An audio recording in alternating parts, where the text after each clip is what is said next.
नमस्कार दोस्तों, मेरा नाम राहुल है और हम लोग हिंदी विषय में एक चैप्टर शुरू किए थे वाक्य रचना। तो उसमें हम लोग पिछली कक्षा में पढ़ चुके थे कि वाक्यों के परिवर्तन के बारे में पढ़ रहे थे। तो उसमें हम रचना के आधार पर जो वाक्यों का वर्गीकरण है उसके बारे में जानकारी जुटा चुके थे। तो कुछ और एग्जाम्पल देख लेते हैं उसी से जुड़े हुए, ताकि आपको पूरी बात समझ में आने में आपत्ति न हो। तो देखिए इसी श्रेणी में कुछ और उदाहरण, ताकि मैं अपनी बात स्पष्ट कर पाऊं और आप अपनी बात को समझने में थोड़ा सा सजग सरल महसूस करें। जैसे लिखा हुआ है कि काम पूरा करो नहीं तो जुर्माना होगा। जहां भी नहीं शब्द मिले वह समझ जाना हमेशा कौन सा वाक्य है? संयुक्त वाचक वाक्य है। अब संयुक्त वाक्य है, इसको अगर आपको करना है मिश्र वाक्य में, तो इसको हमेशा आपको ऐसे शब्दों से जोड़ना होगा जो वाक्य की एक क्रिया को दूसरी क्रिया पर आश्रित बता सके। तो यहां हो गया कि यदि काम पूरा नहीं करोगे तो जुर्माना होगा। जैसे एक और देखिए, इस समय सर्दी है इसलिए कोट पहन लो। इसीलिए शब्द हमेशा कहां आता है? संयुक्त वाक्यों में। मिश्रित बनाओगे तो वही बात है कि क्योंकि इस समय सर्दी है इसलिए कोट पहन लो, इसीलिए आ सकता है। लेकिन देखो एक और शब्द जुड़ गया ना, क्योंकि। ठीक है, वो मरणासन्न था इसलिए मैंने उसे क्षमा कर दिया। फिर वही बात है, मैंने उसे क्षमा कर दिया क्योंकि वह मरणासन्न था। वक्त निकल जाता है पर बात याद रहती है। भले ही वक्त निकल जाए फिर भी बात याद रहती है। तो इन उदाहरणों के माध्यम से आपने संयुक्त वाक्यों को मिश्र वाक्यों में बदलना सीखा। कुछ और उदाहरण देख लीजिए। जल्दी तैयार हो जाओ नहीं तो रेलगाड़ी छूट जाएगी। आपको बार बार समझा रहा हूं, नहीं तो, इसीलिए, अतः है, क्योंकि। ठीक है, ये शब्द हमेशा कहां आते हैं? संयुक्त वाक्यों में। और जब आप इस्तेमाल करते हो यदि, ठीक है, तो हमेशा कहां आएगा? मिश्र वाक्यों में। तो इसका मिश्र वाक्य होगा कि यदि जल्दी तैयार नहीं होंगे तो रेलगाड़ी चली जाएगी। एक और देखिए, इसकी तलाशी लो और घड़ी मिल जाएगी। आपको पता है और शब्द कहां आता है? हमेशा संयुक्त वाक्यों में। आगे फिर वही, यदि इसकी तलाशी लोगे तो घड़ी मिल जाएगी, ये कहां आएगा? मिश्र वाक्यों में। देवदास या तो स्वयं आएगा या तार भेजेगा। या तो, या किसका उदाहरण है? संयुक्त वाक्यों का। देवदास स्वयं न आया न तो तार भेजा, ना आया तो तार भेजेगा, सॉरी, ना आया तो तार भेज। इसको थोड़ा ध्यान से समझ लेना, ये दोनों पढ़ने में एक जैसे महसूस हो रहे होंगे जबकि एक जैसे हैं नहीं। चलिए आगे हम बात करेंगे विधानवाचक वाक्य से निषेधवाचक वाक्य में, पॉजिटिव टू नेगेटिव। आगे यहां से समझने का प्रयास कीजिएगा। देखो, यह प्रस्ताव सभी को मान्य है। कल मैंने आपको क्या सिखाया था कि जब जब वाक्यों को बदलोगे तो हमेशा एक बात दिमाग में रखना कि वाक्यों का बदलाव करते समय इंपॉर्टेंट ये होता है, बहुत ज्यादा इंपॉर्टेंट होता है कि वाक्य के अर्थ पर प्रभाव न पड़े, दोनों ही बातों का अर्थ सेम निकले। जैसे पढ़िए, यह प्रस्ताव सभी को मान्य है, ये विधानवाचक है। यह प्रस्ताव के विरोधाभास में कोई नहीं है, ये भी, ये नेगेटिव है, लेकिन अर्थ है कि ये देखो, अगर किसी प्रस्ताव के विरोध में कोई नहीं है मतलब सबको मान्य है, दोनों का अर्थ निकल रहा है एक। और देखो, तुम असफल हो जाओगे, उसी को नेगेटिव बनाओगे तो तुम सफल नहीं हो पाओगे। अर्थ दोनों का सेम निकलना चाहिए, समझ गए ना। और हुमायूं एक बहादुर बादशाह था, तो हुमायूं से बहादुर कोई बादशाह नहीं था। ठीक है, अर्थ दोनों का सेम। पवन सूरज से बड़ा नहीं, सॉरी, बड़ा है, अर्थात पवन सूरज से छोटा नहीं है। छोटा नहीं है तो बड़ा है। और समझ लीजिए, शेर गुफा के अंदर रहता है, शेर गुफा के बाहर नहीं रहता है। दोनों ही शब्दों में आमतौर पर अंदर बाहर विलोम शब्दों का प्रयोग करके भी हम यहाँ पे पॉजिटिव को नेगेटिव या अर्थात विधानवाचक को नकारात्मक वाक्यों में बदल लेते हैं। मुख्य बात क्या है? अर्थ में विभेद नहीं आना चाहिए। मुझे संदेह हुआ कि यह पत्र आपने लिखा, तो क्या कह सकते हैं? मुझे विश्वास नहीं हुआ कि यह पत्र आपने लिखा होगा। बात एक ही है, विश्वास नहीं होना अर्थात संदेह हो जाना। मुगल शासकों में अकबर श्रेष्ठ था, मुगल शासकों में अकबर से बढ़कर कोई नहीं था। एक ही बात है, अकबर से बढ़कर कोई नहीं, यानी अकबर सबसे बड़ा। और यहाँ क्या कह रहे हैं? श्रेष्ठ था, मतलब दोनों ही पंक्तियों में समान है। तो यहां तक आपको ये बात समझ में आ गई होगी। आगे निश्चयवाचक वाक्यों को प्रश्नवाचक वाक्यों में समझना ध्यान से। निश्चयवाचक नहीं, निषेधवाचक, निषेधवाचक, निश्चयवाचक तो है ही नहीं, निषेधवाचक। ठीक है, सुनना।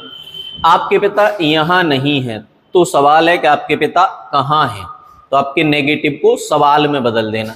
किसी पर भरोसा नहीं किया जा सकता, अर्थात किस पर भरोसा किया जाए। सुभाष चंद्र बोस का नाम सबने सुन रखा है, अर्थात सुभाष चंद्र बोस का नाम किसने नहीं सुना है। देखो मतलब सेम है, दोनों के अर्थ में विभेद नहीं हो रहा है। तुम्हारी पुस्तक उसके पास नहीं है, तो तुम्हारी पुस्तक उसके पास कहां है, तुम्हारी पुस्तक उसके पास कहां है, इसका मतलब उसके पास नहीं है। दोनों को अपने व्यवहारिक जीवन में उपयोग करने का प्रयास करो, आपको समझ में आ जाएगा कि अर्थ में विभेद नहीं है। तुम किसी न किसी तरह उत्तीर्ण हो गए, फिर सवाल वही है कि तुम कैसे उत्तीर्ण हो गए। अब तुम बिल्कुल स्वस्थ हो गए हो, क्या तुम अब बिल्कुल स्वस्थ हो गए। एक अनुकरणीय उदाहरण है, क्या यह एक अनुकरणीय उदाहरण है। तो याद रखना है, निषेधवाचक वाक्यों को जब जब प्रश्नवाचक वाक्यों में बदलना है, तो आपको पता ही है प्रश्नवाचक शब्द आ जाएगा।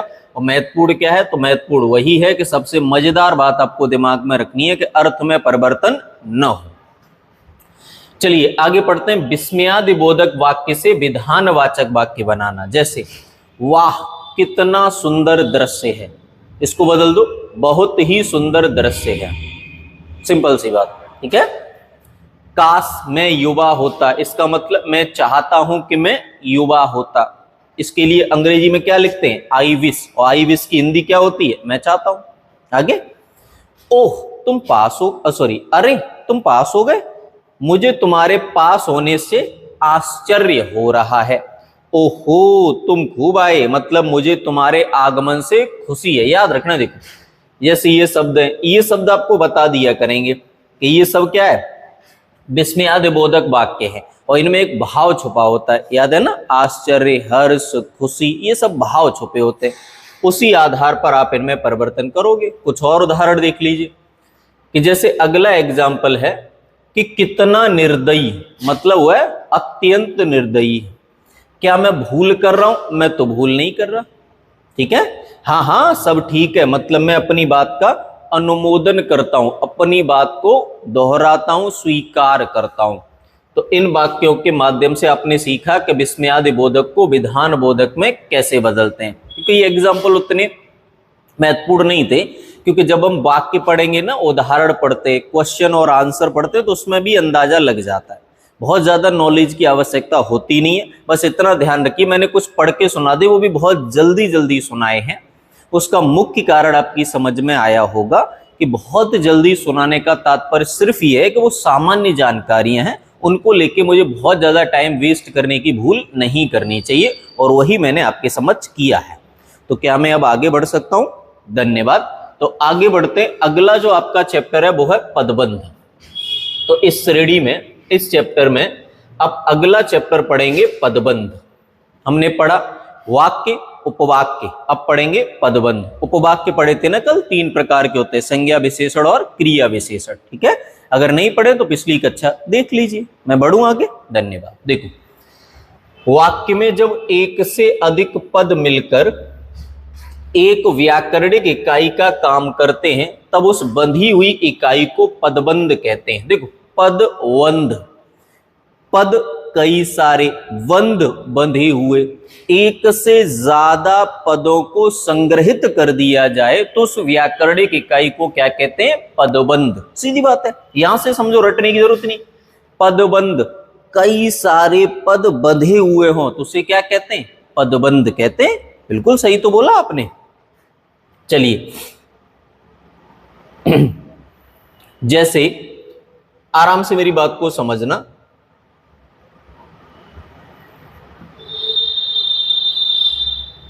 देखिए जैसे 5वीं कक्षा में पढ़ने वाला छात्र, तो ये सब जानकारी छात्र से बंधी हुई है ना। हिंदी पढ़ाने वाले गुरुजी, ये सब जानकारी गुरुजी से बंधी हुई है। किसी व्यक्ति या समाज का उत्थान, ये सब बातें उत्थान से बंधी हुई हैं। तो हमने देखा यहाँ ये शब्द इस छात्र के लिए प्रयोग हुए हैं, यहाँ ये शब्द इन गुरुजी के लिए प्रयोग हुए हैं ना, और यहाँ ये शब्द ये व्यक्ति या समाज उत्थान के लिए प्रयोग हुए हैं। तो जब एक ही शब्द के साथ कई शब्द ऐसे जुड़े हों जिनका वहां होना अनिवार्य है, उनको हटाते ही अर्थ का अनर्थ हो जाएगा, तो समझ जाना कि वो पदबंध का उदाहरण है। विस्तार से पढ़ेंगे, बहुत ज्यादा बड़ा टॉपिक है नहीं, लेकिन फिर भी प्रयास करेंगे कि पूरी बात आपको समझ में आए। चलिए, तो पदबंध के कितने प्रकार होते हैं?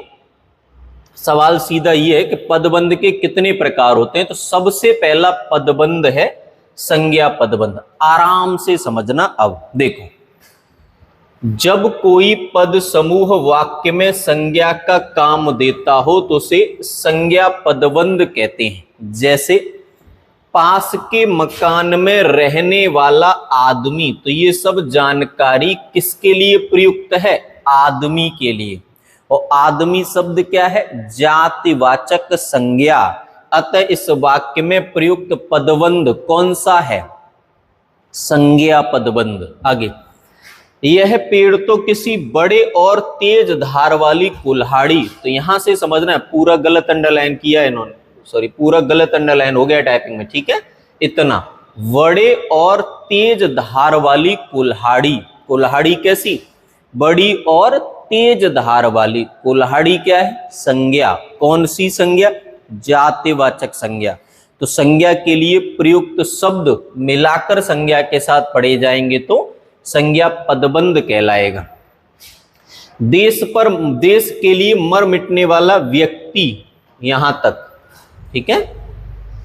देश के लिए मर मिटने वाला व्यक्ति, फिर वही बात है, व्यक्ति कैसा? देश के लिए मर मिटने वाला। तो ये सब व्यक्ति के लिए प्रयुक्त किया गया है, और व्यक्ति क्या है? संज्ञा। अभी जब आप आगे पढ़ेंगे ना तो और क्लियर हो जाएगा। जैसे अगला है सर्वनाम पदबंध। आराम से मेरी बात को समझ। अब देखो, आप आराम से सर्वनाम पदबंध पढ़ते ही आपको ऑटोमेटिकली क्लियर हो जाएगा, ठीक है। देखो, भाग्य का मारा मैं, अब ये सब किसके लिए प्रयुक्त है? मैं के लिए। और मैं क्या है? सर्वनाम है। चोट खाए हुए तुम क्या है? सर्वनाम है। चोट खाए हुए तुम क्या है? सर्वनाम है। यहां ऐसा कोई शब्द क्या है? सर्वनाम है। पहले यहां पे क्या आ रहा था? संज्ञा आ रही थी, तो ये क्या थे? संज्ञा पदबंध थे। अब यहां क्या आ रहा है? सर्वनाम आ रहा है, तो ये सर्वनाम पदबंध है। और जैसे हम सबको धोखा देने वाला तू, तो ये सारे के सारे शब्द तू के साथ संलग्न है। और तू हो, कोई हो, तुम हो, मैं हो, ये शब्द क्या है? सर्वनाम है। तो जब शब्द पद सर्वनाम के साथ जुड़े हुए होंगे तो सर्वनाम पदबंध कहलाएगा, संज्ञा के साथ जुड़े होंगे तो संज्ञा पदबंध कहलाएगा। अब तो समझ में आया ना। भाग्य का मारा हुआ, भाग्य का मारा कोई भी नाम ले लो, कृष्ण, भाग्य का मारा कृष्ण कह दोगे तो संज्ञा पदबंध है। भाग्य का मारा मैं कह दोगे तो सर्वनाम पदबंध है। अब आप समझ तो पा रहे हैं थोड़ा थोड़ा, बहुत बढ़िया। चलिए, अगला है क्रिया पदबंध। आराम से समझना। देखो, क्रिया पदबंध, अब क्या होगा? एक से अधिक क्रिया पदों से बनने वाले रूपों को क्रिया पदबंध कहते हैं। यानी कई सारी क्रियाएं होंगी, जैसे जाता रहता था, क्रिया है ना, जाना रहना क्रिया है। कहा जा सकता है, कहना, जाना, सकना, तीन तीन क्रियाएं हैं। जैसे लौट कर कहने लगा, लौटना, कहना, लगना, तीन तीन क्रिया शब्द हैं। निकलता जा रहा है, निकलना, जाना, रहना, तीन तीन क्रिया शब्द। जो संयुक्त क्रिया पड़े ना क्रिया में, वही क्या है? क्रिया पदबंध है। क्रिया ही जुड़ी होंगी, कई सारी क्रियाएं मिली होंगी, ठीक है ना। आगे अगला है आपका विशेषण पदबंध। विशेषण पदबंध क्या होता है? तो जब कोई पद समूह किसी संज्ञा सर्वनाम की विशेषता बताए तो उसे विशेषण पदबंध कहते हैं। जैसे शेर के समान बलवान आदमी। अब देखो, आदमी शब्द संज्ञा है, संज्ञा के साथ जुड़ा है तो संज्ञा पदबंध होना चाहिए, लेकिन ऐसा नहीं है। क्यों नहीं है? देखो, आदमी की विशेषता बताई गई। कैसा आदमी? शेर के समान बलवान। याद है ना? कैसा, प्रकारवाचक। तो यहां से हमें पता चलेगा शेर के समान, जोर जोर से चिल्लाने वाले तुम। ठीक है, तो ये क्या हुआ? तुम्हारे बारे में। अब ये शब्द लिखे नहीं है, याद रखना। अगर आदमी शब्द लिख दिया तो संज्ञा पदबंध हो जाएगा, है ना? ये शब्द कोष्टक में लिखे हैं इसीलिए क्योंकि ये प्रयोग हुआ है आदमी के, आदमी नहीं लिखा है, याद रखना। वो तो ये प्रयोग हुआ है किसके लिए? आदमी के लिए। ये प्रयोग हुआ है किसके लिए? सर्वनाम के लिए। अगर देखो कोष्टक हटा दो तो ये क्या है? संज्ञा पदबंध। ये क्या है? सर्वनाम पदबंध। समझ रहे हैं ना?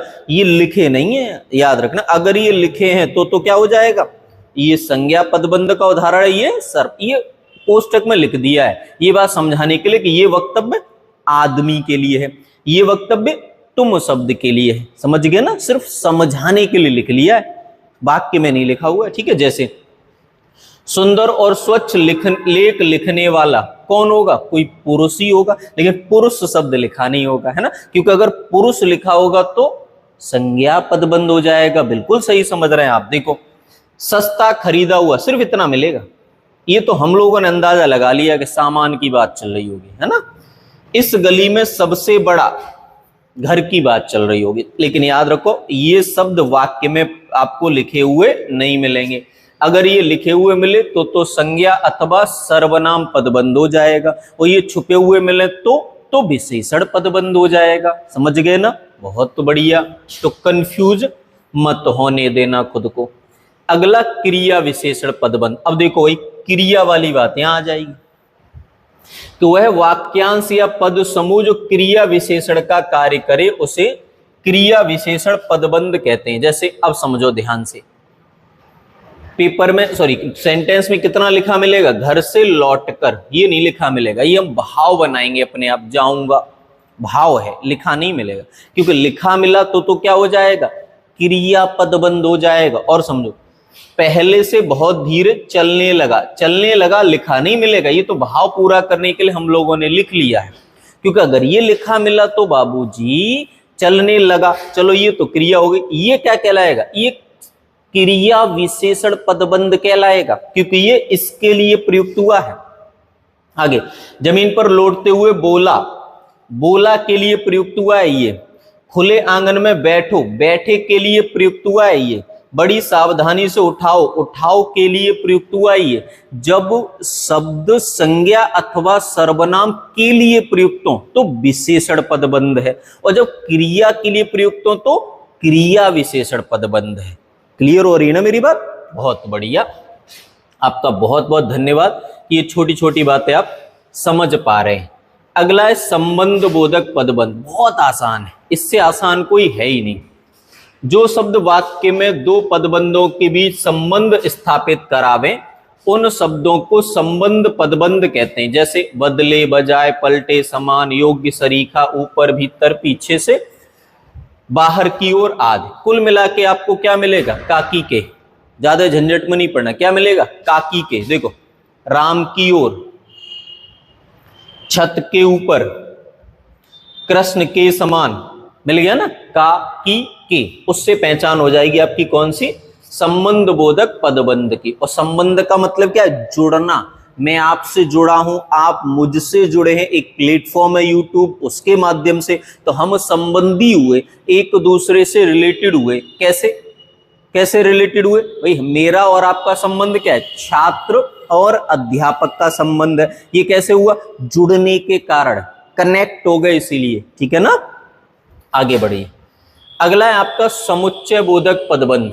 समुच्चय बोधक पदबंध का काम क्या है? समझो, जो शब्द या वाक्यांश एक पदबंध को दूसरे पदबंध से मिलाते हैं समुच्चय बोधक पदबंध कहलाते हैं। अब समुच्चय बोधक अव्यय भी वही है, समुच्चय बोधक पदबंध भी वही है, सेम है। अव्यय भी वही है, पद। जैसे राम श्याम को मिला दिया और से, तुम आओगे अथवा राजू आएगा अथवा से। अब ये समुच्चय बोधक अव्यय भी है और समुच्चय बोधक पदबंध भी है, सेम होता है।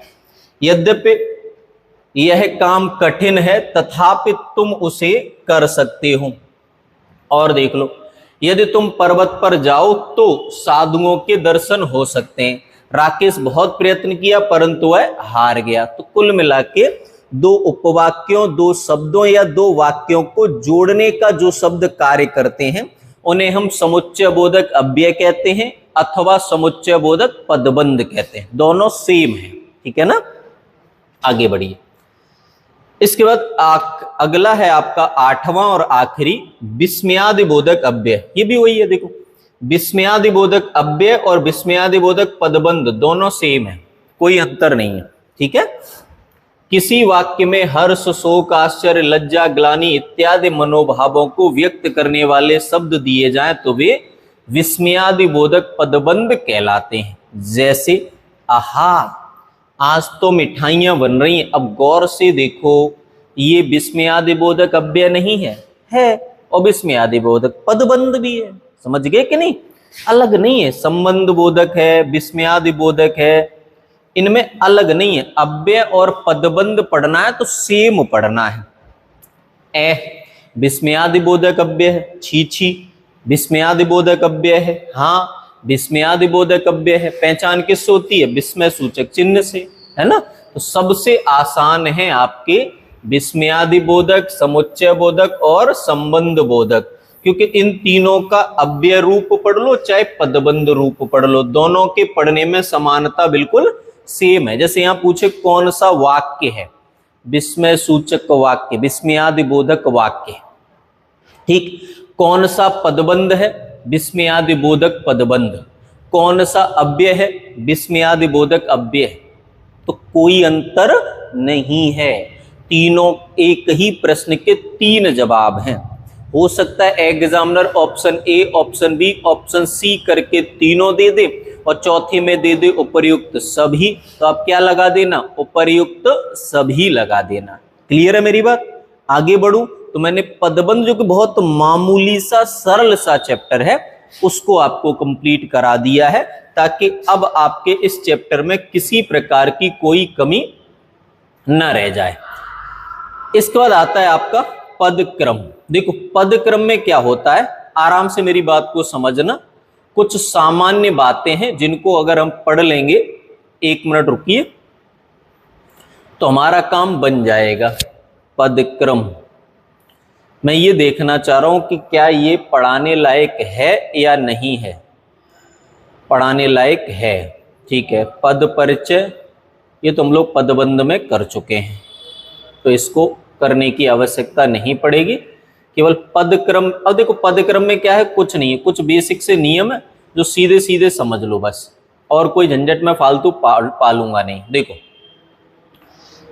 हिंदी में जो पदक्रम के नियम है उनमें से ज्यादातर आप पहले ही जानते हैं, नहीं जानते तो यहां सुन लीजिए। पहला नियम है कर्ता के बाद क्रिया आती है, जैसे राम सोता है मैं खेलता हूं, हिंदी में हमेशा क्रिया कर्ता के बाद आती है। जो कर्म होता है वो कर्ता और क्रिया के बीच में आता है, जैसे अनिल आम खाता है, सीमा स्कूल जाती है, लड़का पुस्तक पढ़ता है। कर्म हमेशा हिंदी व्याकरण के अंतर्गत कर्ता और क्रिया के बीच में आता है। अगर द्विकर्मक क्रिया हो तो गौड़ कर्म पहले और मुख्य कर्म बाद में आता है। जैसे सोहन ने श्याम को किताब दी, मुख्य कर्म है, ये गौड़ कर्म है। मैंने अपने मित्र को पत्र लिखा, ये मुख्य कर्म है और ये गौड़ कर्म है। किसे? अपने मित्र को। राजा ने सिपाही को सूबेदार बनाया, तो ये मुख्य कर्म है और ये गौड़ कर्म है। पिताजी ने मेरे लिए साइकिल खरीदी, तो साइकिल मुख्य कर्म है, मेरे लिए गौड़ कर्म है। ठीक है ना, सामान्य है, उसमें ज्यादा झंझट नहीं। मुख्य कर्म बाद में आता है और गौड़ कर्म यानी सामान्य कर्म पहले आ जाता है। दो कर्म होते हैं ना, पढ़ा था ना द्विकर्मक। पूरक शब्द अगर कभी भी आएगा तो कर्ता और क्रिया के बीच में ही रखना है। ये जब वाक्य शुद्धिकरण पढ़ोगे तो उसमें ये चीजें सामान्य हैं जो लागू हो जाती हैं। जैसे कुशल विद्यार्थी है, राजवीर डॉक्टर है। पूरक शब्द वे होते हैं जिनके न होने से वाक्य में अधूरापन हो जाता है। ठीक है।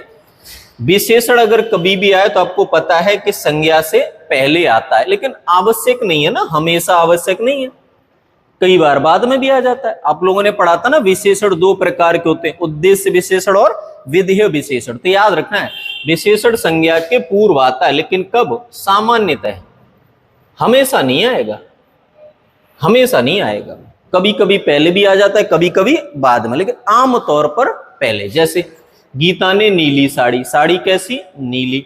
गोविंद होशियार लड़का है, कैसा लड़का है? होशियार।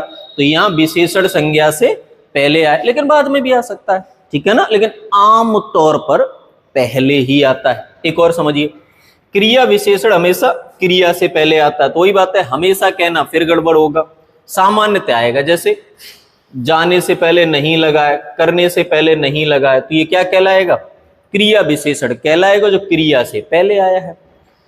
प्रश्नवाचक सर्वनाम या क्रिया विशेषण क्रिया से पहले आते हैं, ये कन्फर्म है, हमेशा क्रिया से पहले आएंगे। वह कौन है? तो कौन। वह कहाँ जा रहा है? तो कहाँ। तुम्हारा ऑफिस कहाँ है? तो कहाँ। वह चाहता क्या है? तो क्या। प्रश्नवाचक शब्द हमेशा क्रिया से पहले ही आएंगे, हमेशा। अब ये जल्दी जल्दी इसलिए पढ़ रहा हूं क्योंकि सामान्य नियम है, आप सब पहले से जानते ही हो। देखो, यदि उत्तर हाँ या नहीं में अपेक्षित हो तो क्या मुख्यतः प्रारंभ में, कभी कभी अंत में भी लगता है। जैसे क्या मोहन कॉलेज गया था? क्या मनोहर, माफ कीजिए, क्या मनोहर कॉलेज गया था? इसका जवाब हाँ या ना में दिया जा सकता है। मनोहर कॉलेज गया था क्या? ऐसे भी बोला जा सकता है। आमतौर पर हम ये वाला इस्तेमाल करते हैं, लेकिन इस्तेमाल ये भी कर सकते हैं। चलिए, सामान्य है, जल्दी जल्दी पढ़ लीजिए। संबोधन वाक्य के प्रारंभ में आता है। हाँ, ये तो सिर्फ आपको पता ही है, संबोधन हमेशा वाक्य के प्रारंभ में आता है। जी, अरे कमल इधर आओ, हे प्रभु मेरी रक्षा करो। प्रभु कहां से करेंगे? पढ़ना तो नहीं है, प्रभु के चक्कर में मत रहना, तो ध्यान से पेपर में जाके देखो प्रभु आ ही जाएंगे ना। हाँ, मैं साथ चल सकता हूँ, मुझे बता देना, पेपर हो तो हम लोग साथ चलेंगे। सच में चलेंगे क्या? अरे नहीं, आपको पढ़ना है। पूर्वकालिक रूप की पहचान हमेशा क्या होती है? कर से होती है। तो मैंने क्या सिखाया था? पूर्वकालिक क्रिया पढ़ाई थी, तब क्या सिखाया था कि पूर्वकालिक क्रिया की पहचान है, उसके साथ कर जोड़ा होता है। जैसे हाथ धोकर भोजन करो, तो कर क्रिया के जस्ट बाद में जोड़ा जाता है। खाना खाकर आना, ठीक है, पहले ये क्रिया, फिर आपकी जाना या आना क्रिया होगी। अगला है कि समानाधिकरण शब्द मुख्य शब्द के बाद आता है और वाद के शब्द में विभक्ति का प्रयोग खड़ा होता है। जैसे श्याम तेरा भाई बाहर खड़ा है, तो यहां पे देखो तेरा भाई, रा इस्तेमाल हुआ। भवानी लोहार को इस्तेमाल हुआ, तो वही बात यहां पे आपको समझ में आ गई होगी। आगे के एक दो नियम और हैं, वो समझ लो। ये सब आपको ज्यादातर नियम पहले से ही पता है, मैं तो सिर्फ ऐसे समझ लो रिवाइज करा दे रहा हूं, इसलिए तो जल्दी जल्दी पढ़ दे रहा हूं आपके सामने, उसमें ज्यादा टाइम वेस्ट नहीं कर रहा, क्योंकि सामान्य नियम है, पहले से जानते हो आप। ये सब अशुद्धियां हम हिंदी व्याकरण को बचपन से बोलते आए, तो सब पहले से जानकारी में है। ये अभी हमें रटने पढ़ने की आवश्यकता थी नहीं, लेकिन वही है, टॉपिक है, कंप्लीट कराना है, कंप्लीट करा रहा हूं, ठीक है। देखो, प्रश्नवाचक अव्यय न बहुधा वाक्य के अंत में आता है, याद रखना, न से भी प्रश्नवाचक बनता है। जैसे आप वहां चलेंगे न, तो बाद में ही आएगा। तुम मेरे जन्मदिन की पार्टी में आओगे न, तो बाद में ही आएगा। अगर न कैसे आए? प्रश्नवाचक के रूप में, तो हमेशा कहां लगेगा? अंत में ही लगेगा। ये इंपोर्टेंट है, ध्यान रखना। देखो, ये प्रश्नवाचक वाक्य है। आगे देखो अगला नियम, संबंधवाचक विशेषण जैसे जहां तहां वगैरह वगैरह, ये सामान्यतः वाक्य के अंत में आते हैं। जैसे जब मैं कहूं तब तुम चले जाना, जहां तेरी इच्छा हो वहां जा, तो अंत में आने का मतलब है पहले वाक्यांश के पहले और दूसरे वाक्यांश के पहले, या कह दो पहले वाक्यांश के अंत में आ जाते हैं, ठीक है, ऐसे भी कह सकते हैं।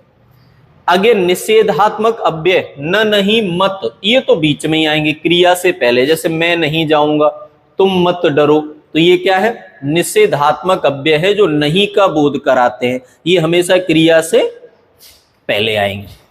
कर्ता का विस्तारक कर्ता से पहले, क्रिया का विस्तारक क्रिया के बाद आता है। मतलब जैसे कि कुछ कर्ता के बारे में बताना है तो कर्ता से पहले लगाया जाएगा, और कुछ क्रिया के बारे में बताना है तो क्रिया के बाद लगाया जाएगा। जैसे वृद्ध स्त्री को देखते देखते होश आ गया। अब होश आ गया, वास्तव में ध्यान दिया जाए तो ये इससे भी पहले लगा हुआ है, लेकिन नियमावली के मुताबिक इससे ये कैसे लगा? बाद में, सामान्य। आगे कहते वाक्य में अनेक विशेषण प्रयोग किए गए हो तो सबसे पहले विशेषण फिर संख्यावाचक या परिमाणवाचक और अंत में गुणवाचक। ध्यान रखना है, संख्यावाचक, परिमाणवाचक और अंत में गुणवाचक आता है, ये बहुत ध्यान रखना है। जैसे मैंने ये 2 पुराने पलंग बेचे हैं, तो 2 संख्या है ना, तो संख्या या परिमाण पहले लेना और गुणवाचक विशेषण बाद में लेना। इंपॉर्टेंट बात है, ध्यान रखना। इससे पहले की तो सारी बातें आपको पता थी, इसलिए उनको डिटेल में नहीं लिया मैंने, ये ध्यान रखना है। अगर 2 विशेषण हो तो परिमाणवाचक या संख्यावाचक पहले लोगे और गुणवाचक विशेषण उसके बाद में लोगे। बहुत बढ़िया। आगे अगला है कि अगर किसी वाक्य में कर्ण कारक हो तो हमेशा कर्ता और कर्म के मध्य में आता है। जैसे माता प्यार से अपने पुत्रों को भोजन करा रही है, तो कर्ता और कर्म के बीच में आया से। अगर किसी वाक्य में अधिकरण कारक हो तो वो भी वाक्य के बीच में आता है। जैसे खाने की मेज पर रेडियो रखा है ना, बिल्ली कमरे में बैठी है, तो आमतौर पर कहां आता है, अधिकरण कारक भी बीच में ही आता है। आगे अगर न का प्रयोग आग्रह के रूप में हो तो भी हमेशा वाक्य के अंत में ही आता है। प्रश्नवाचक भी कह सकते हो, तुम भी हमारे साथ चलोगे न, तो प्रश्नवाचक हो गया, और तुम भी हमारे साथ चलो न तो आग्रह हो गया। तो आग्रह की कंडीशन में भी कहां आएगा, ये अंत में, और प्रश्नवाचक की कंडीशन में भी कहां आएगा, अंत में, और निषेधात्मक अव्यय के रूप में आए तो आएगा बीच में। Very good. आगे अगला है कि समुच्चय बोधक अव्यय जिन शब्दों को जोड़ते हैं उनके बीच में आते हैं। जैसे हम उन्हें सुख देंगे, कोमा, क्योंकि उन्होंने हमारे लिए बड़ा तप किया, तो क्योंकि कहां आया, बीच में आया। सामान्य बात है, जिनको जोड़ेगा उन्हीं के बीच में तो आएगा। कि राम और श्याम आगरा जाएंगे, तो राम और श्याम के बीच में ही तो आएगा ना। और बिल्कुल विस्मयादि बोधक हमेशा कहां आते हैं, प्राय वाक्य के प्रारंभ में ही आते हैं। तो विस्मयादि बोधक हमेशा वाक्य के प्रारंभ में। अरे मित्र, हे ईश्वर, ये सभी शब्द कहां आ रहे हैं, प्रारंभ में। क्लियर है। तो पदक्रम की जरूरत नहीं थी, फिर भी मैंने ये चैप्टर कंप्लीट कराने के लिए आपका पदक्रम भी पढ़ा दिया है। अब आपका संपूर्ण चैप्टर ये कंप्लीट हुआ, वाक्य, उपवाक्य, पदबंध पूरा कंप्लीट हुआ। ठीक है, तो यहां तक आप पढ़िए, ध्यान से पढ़िए। कोई समस्या है तो कमेंट बॉक्स में कमेंट करके बताइए। हम मिलेंगे अगली क्लास में, तब तक आप खुश रहिए, ख्याल रखिए और मन लगाकर पढ़िए। अगर हो सके, अगर आपके हाथों में थोड़ा सा भी जादू है तो कृपया वीडियो को शेयर भी कर दीजिए। धन्यवाद।